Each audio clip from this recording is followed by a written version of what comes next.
Welcome aboard, folks, and thank you very much for joining Your Voice Counts. My name is Phil Tourney, USS Liberty survivor, and very proud of it.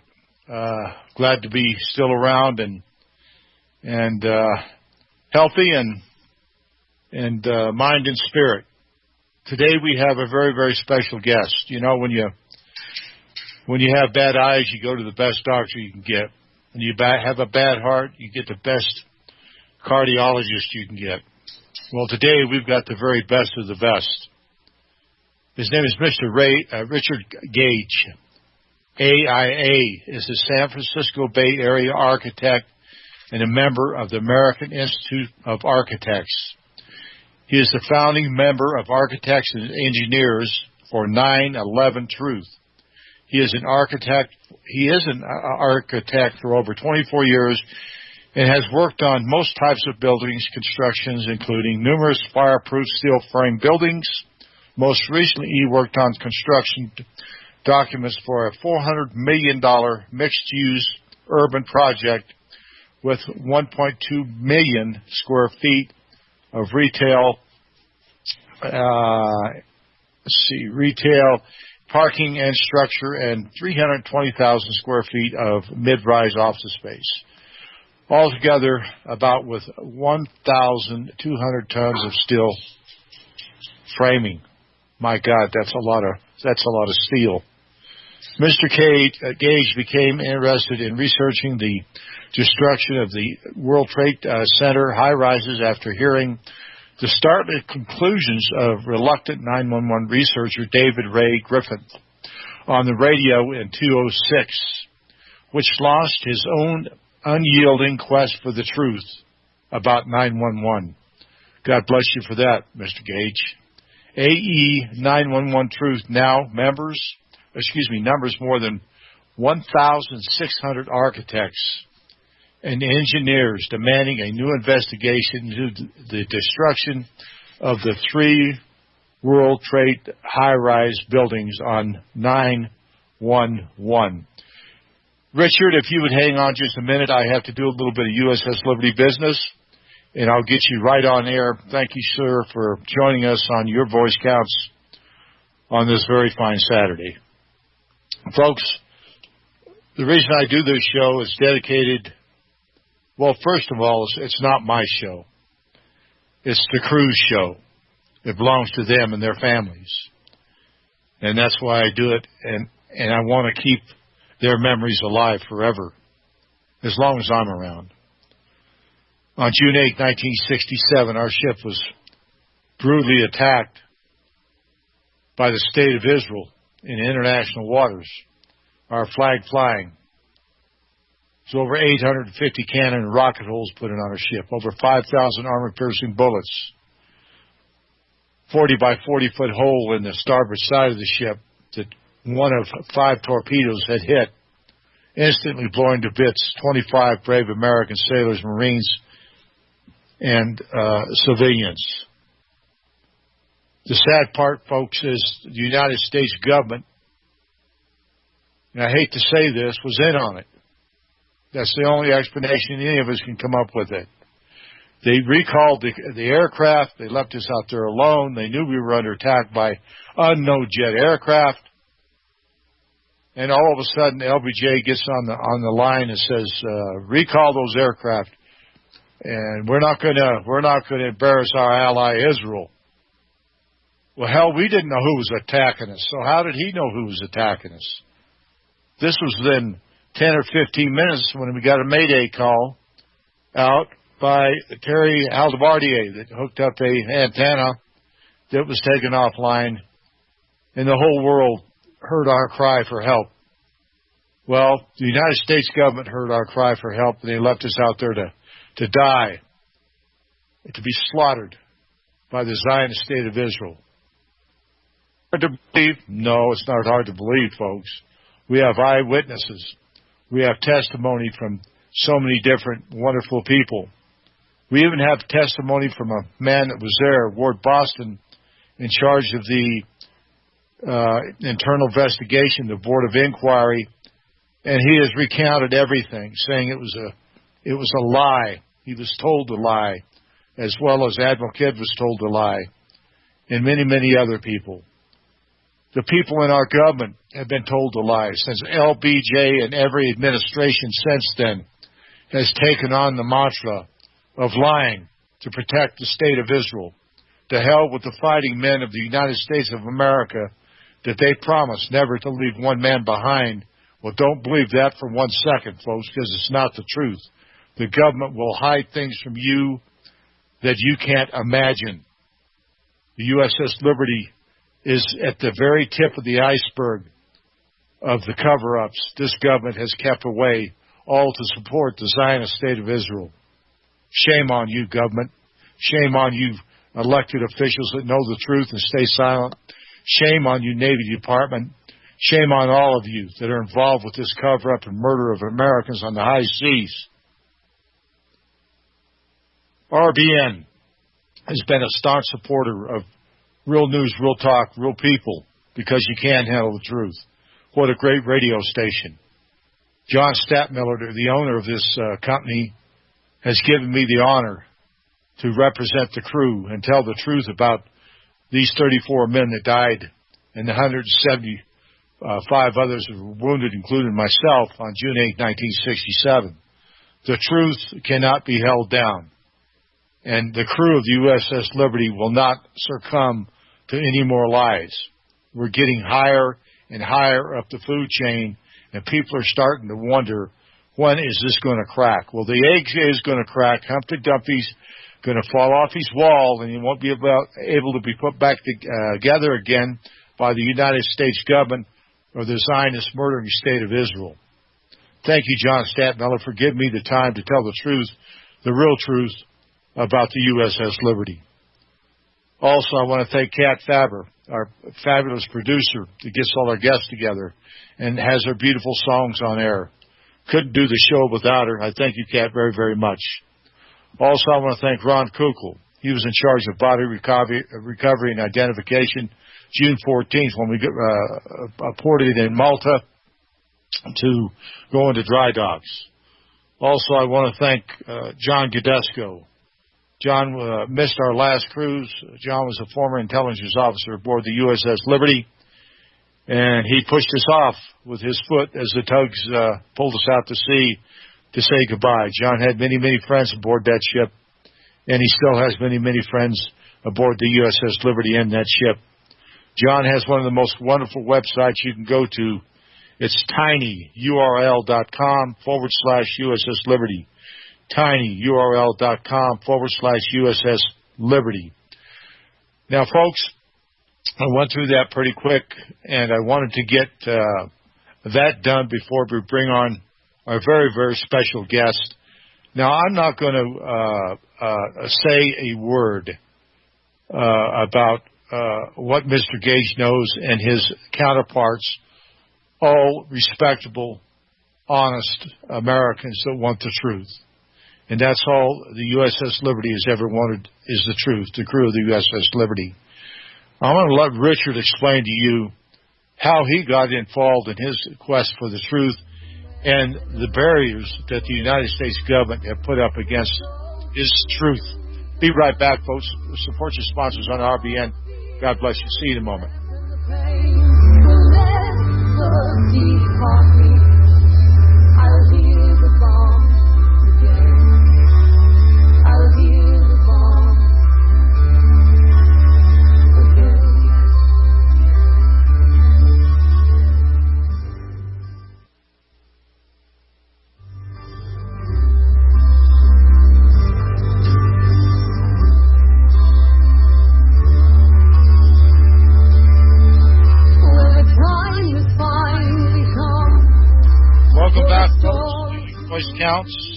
Thank you very much for sticking with us.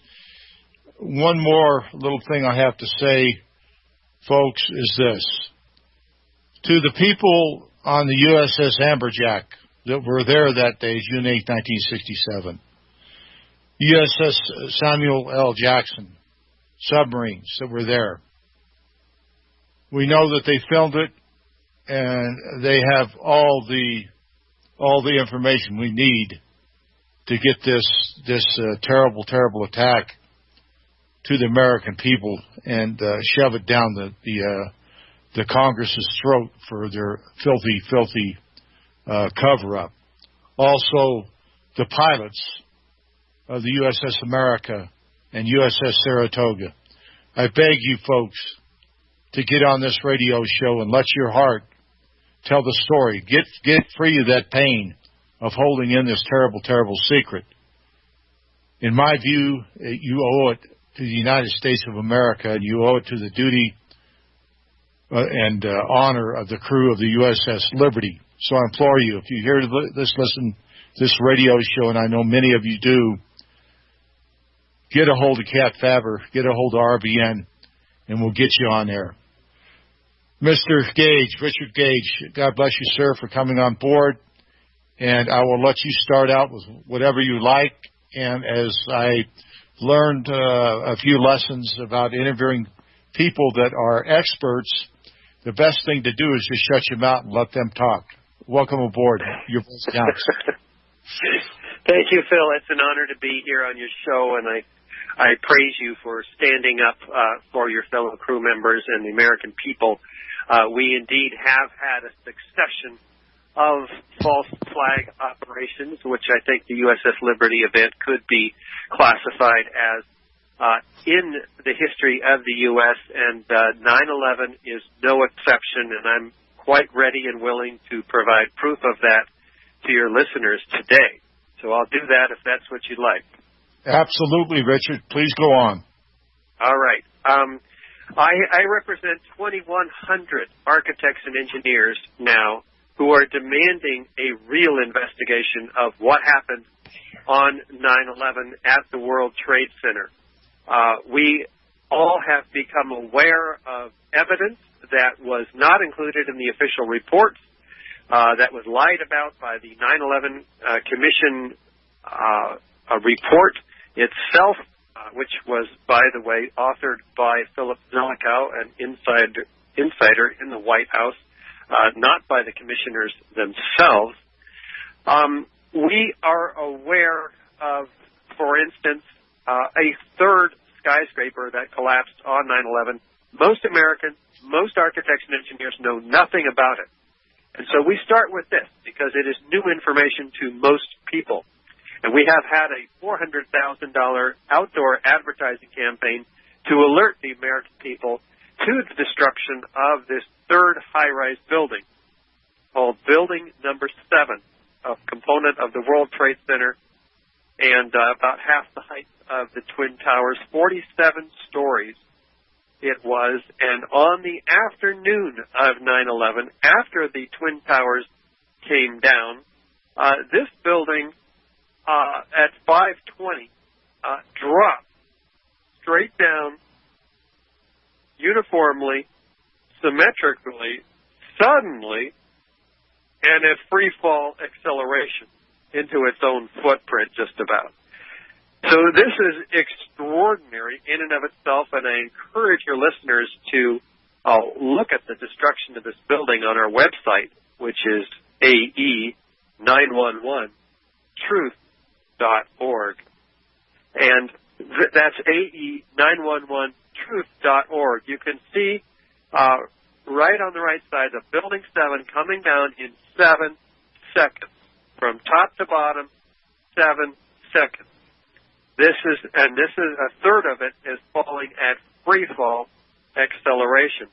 That means that not one of the 80 columns that were supporting this building, massive steel columns, gave any resistance for any of that period of time, which amounts to about over 2 seconds of its 7-second fall. So we have an immediate problem here. If you're going to have a building that falls, according to the official story, by, quote, normal office fires, this is per NIST, the National Institute of Standards and Technologies, which came out with its final report 7 years after the collapse of this building, which we won't call collapse anymore. It was clearly destroyed.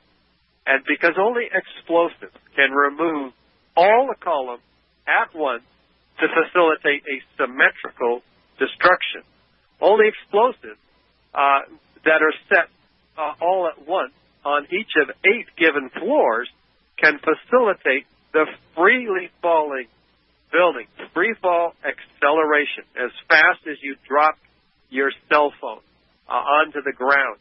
That's how fast this building fell. Now, we've all seen this before. The old hotels, for instance, in Las Vegas, it's kind of hypnotizing to watch. They fall in exactly the same manner.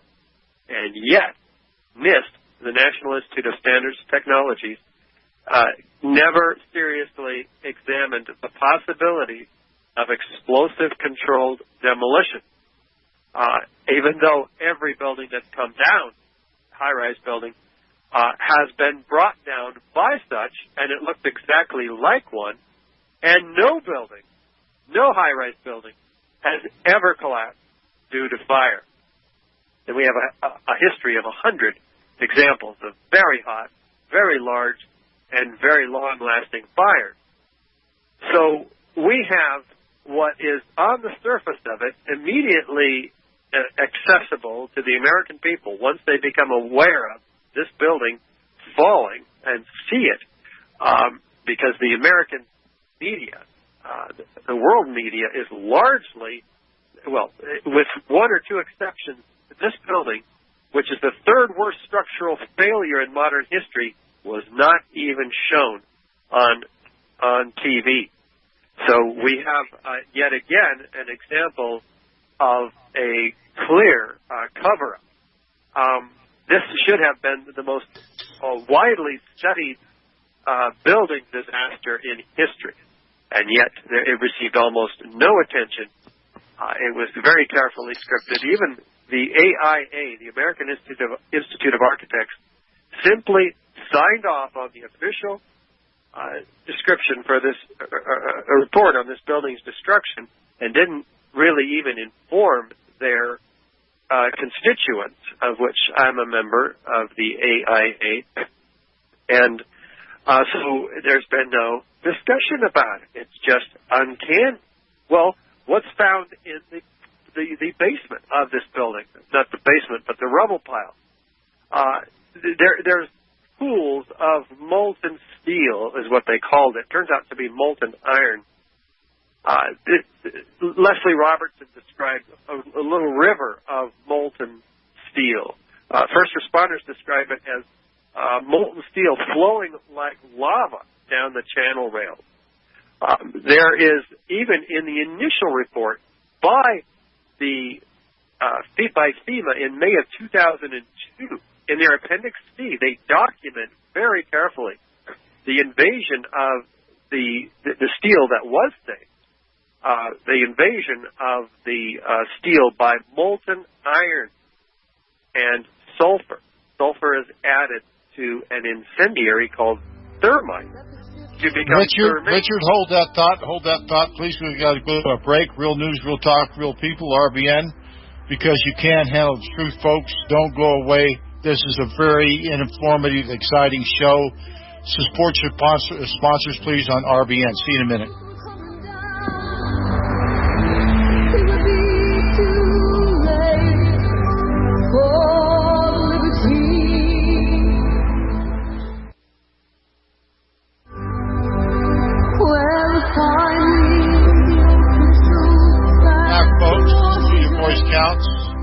Thank you very much for hanging on, listening to this very, very important show, by Mr. Richard Gage. And I'll tell you what, listening to you, you got me on the edge of my seat.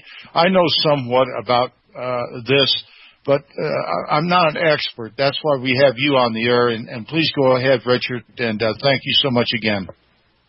Thank you, Phil. We were talking about the evidence of molten iron found in the pile underneath this 3rd skyscraper, Building 7, that collapsed at free-fall acceleration. We talked about the only way that could happen is if the columns were somehow all compromised virtually at once on each of 8 given floors. We talked about the the NIST, the original FEMA report, which was scrapped by NIST, and this evidence, which we're now discussing, was removed from the final report. This evidence shows a thermite, and the evidence of thermite, which is an incendiary used by the military to cut through steel like a hot knife through butter. And actually it's a high-tech form of thermite called thermate, where sulfur is added, which effectively reduces the melting point of steel. Sulfur was found throughout the corroded beams, and was a question raised in the initial FEMA report.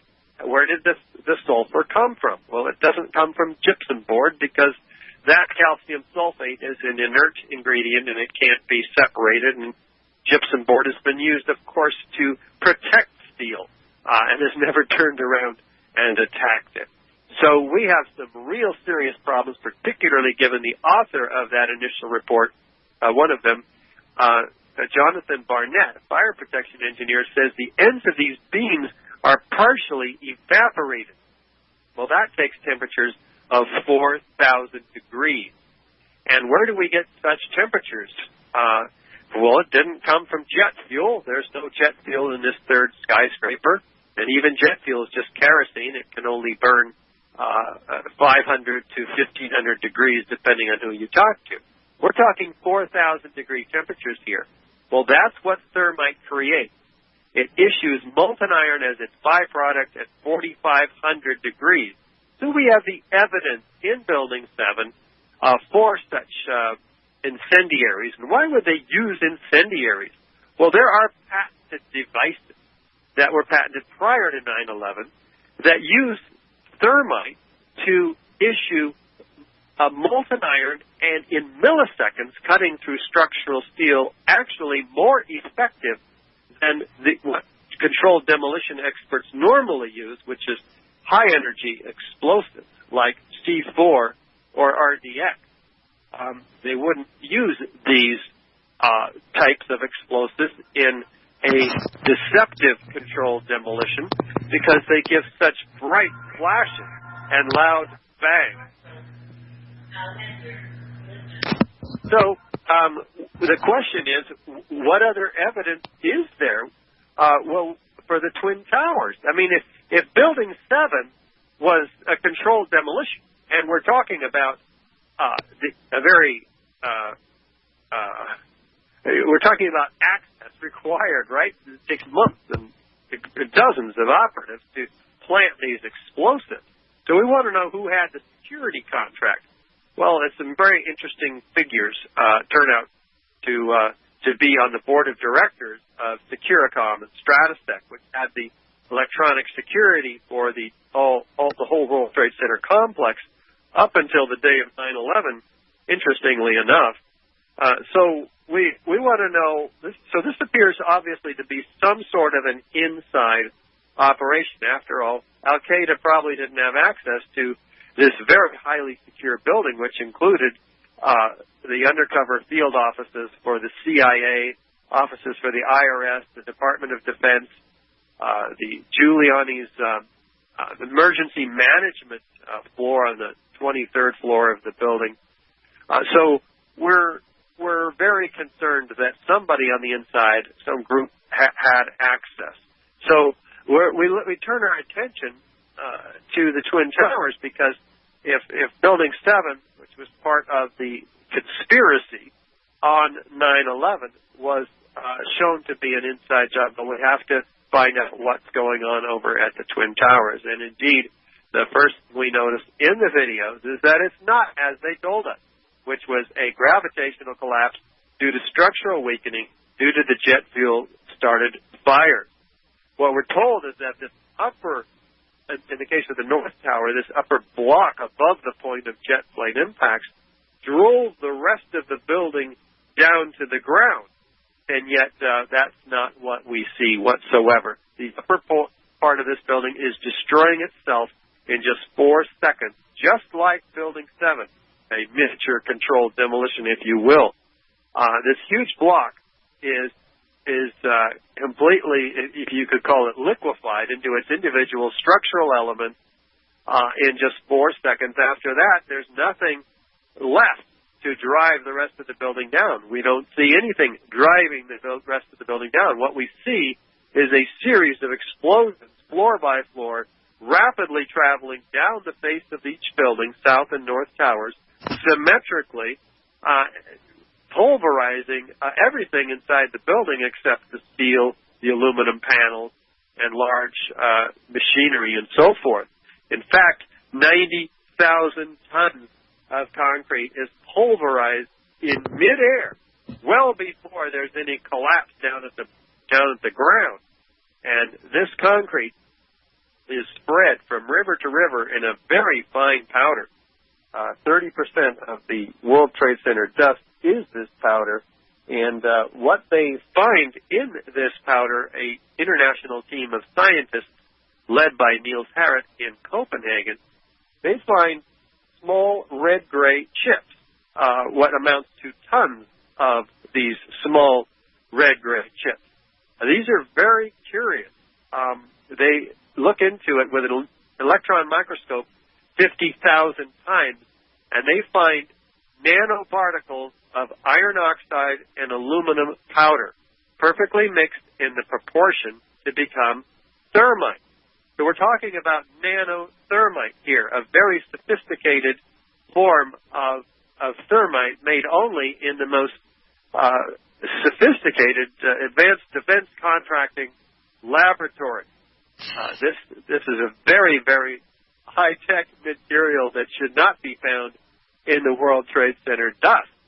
And by the way, when they take these red-gray chips and they put them in a heater, a differential scanning calorimeter, they, at about 800 degrees or so, they ignite and produce incredible temperatures and energy and molten iron microspheres, small spheres of molten iron, which cool and fall. And these are found not only in this independent test, but by the USGS. In fact, the USGS, U.S. Geological Survey, and R.J. Lee, a consulting firm, doing toxicological studies on this dust, find what amounts to hundreds of tons of this stuff, or at least 100 tons, because 6% of the dust samples in some areas are composed of this these spheres, which they have no idea where they came from. You can't reproduce it. They are analyzed, and they find the independent team finds that they're composed of aluminum, iron, and they have manganese in them, silica, and oxygen, other forms of the byproduct of thermite. So even the official story validates the thermite theory, but this is not discussed in the final reports. It's simply ignored. So that's consistent with the fact that in a pancaking collapse of the Twin Towers, which is basically what we're told happened, we would expect a stack of 110 floors at each of these, at the base of each of these towers. But that's not what we find in the photographs. There's only a couple of stories of perimeter columns, core columns, miscellaneous debris. Where are all the floors? I mean, we're talking about 110 acres of concrete in 110 floors. They're an acre in size each. There's galvanized metal decking with the same square footage that is almost all missing. So something incredible happened in this building to pulverize all that concrete, evaporate the 220 acres of galvanized metal decking, the trusses, 6,000 of them in each building are missing. Richard, we got to go to a break, and we do have a caller or two. Fascinating insight. As you say, you're a sleuth in this technology, and I believe every word you're telling me. All we have to find out is who's hiding it and why. We support your sponsors on RBN, folks. We'll be right back.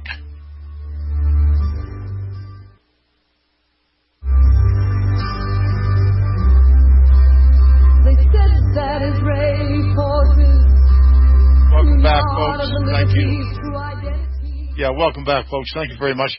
I just want to say a couple things, Richard.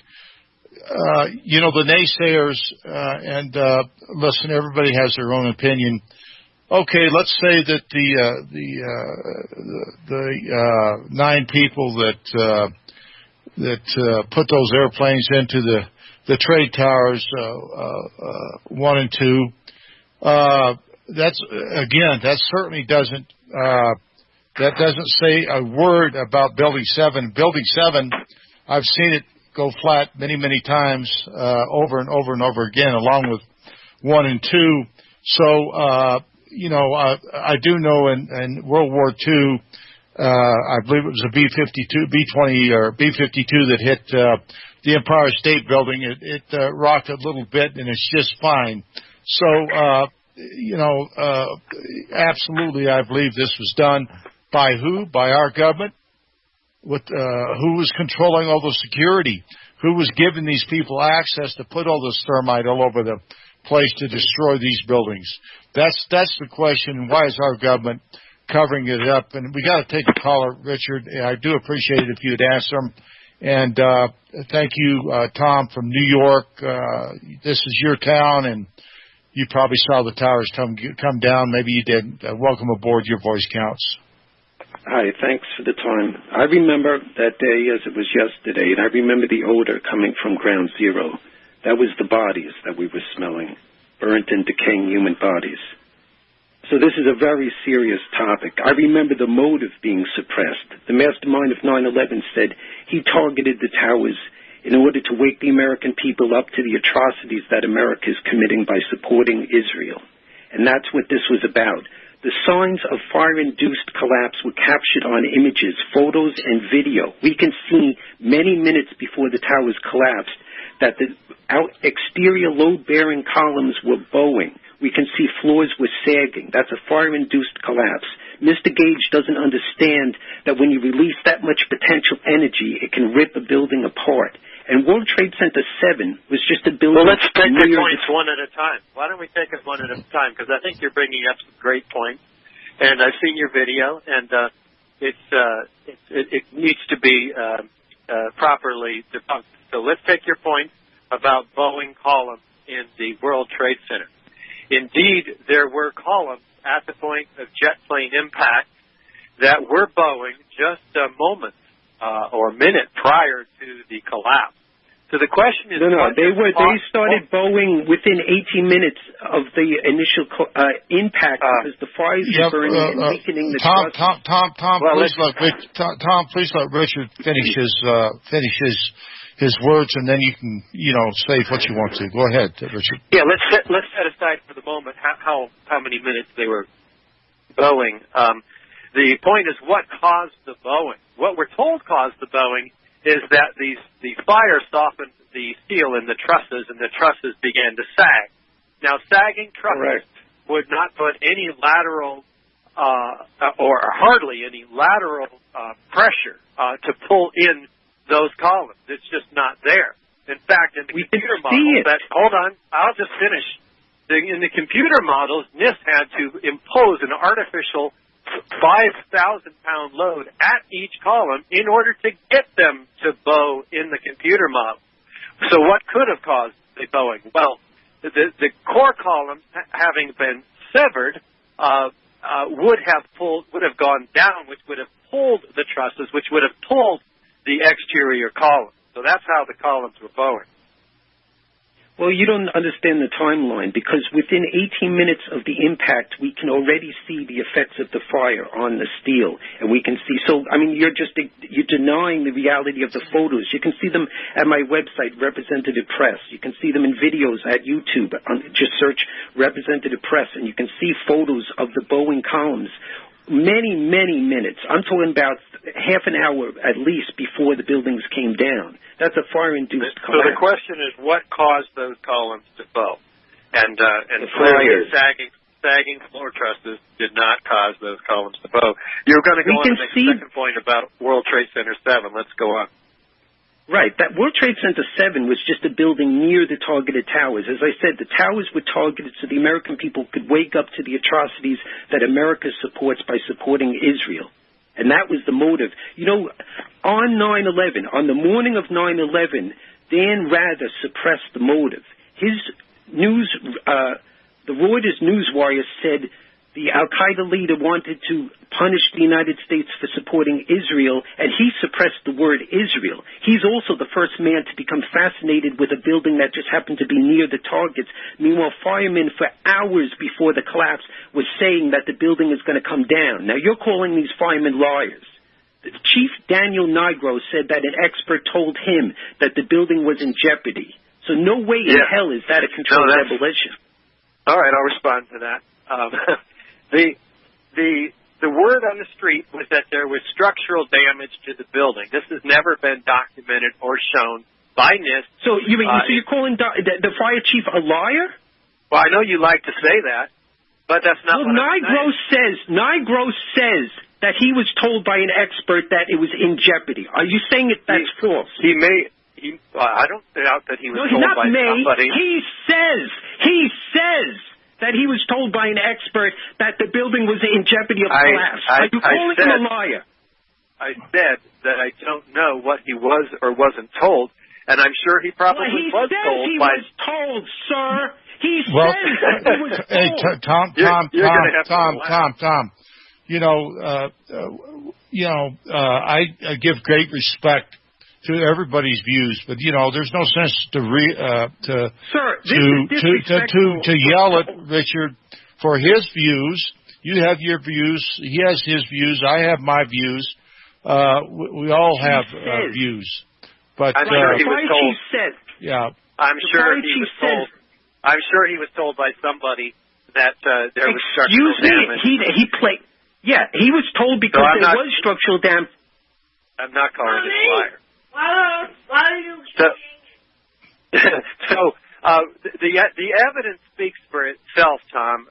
No, we're not calling anybody in particular liars. We're pointing to the evidence for controlled demolition, which you're not addressing at all with respect to Building 7. How did it fall at free fall acceleration? No resistance.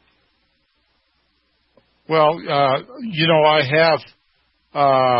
Somehow we lost Tom. I don't know what happened there, but I do apologize for his outburst against you. Listen, like I said before, we all have our own opinions, but scientific facts and the residue of thermite suggest a demolition, as you said before, that would happen in Las Vegas or other places where the buildings come down in their own footprints. Now, I used to be in the construction business, and I used firefighting equipment or foam to put around the steel structures, the frame of the building, and it was supposed to take so much heat. It would take a heck of a lot more heat than 1,500 degrees, 4,000, 15,000, whatever you said. I'm certainly sure it wouldn't take that, and they knew it. And I believe you. I believe the towers came down, flattened by each story that came down in a very fast fashion. And then we have Building 7 that said that kerosene or diesel fuel brought it down is ridiculous. Well, the official story does, in fact, dismiss diesel fuel as a contributing factor in the destruction of Building 7, as they do the damage caused by some of the beams that hit it from when World Trade Center North Tower came down. So what they cite in the cause of Building 7's collapse is a major fire on floor 13, which caused thermal expansion. Well, first of all, this major fire was out an hour prior to the collapse of this building, or the initiation of its collapse. So they're lying. Here comes the music again, Richard. We got a few minutes left. Hang on, please, Richard. And I just really appreciate you come on again. I respect your opinion very highly. Support your sponsors, folks, on RBN. We'll see you in just a second. We'll close out.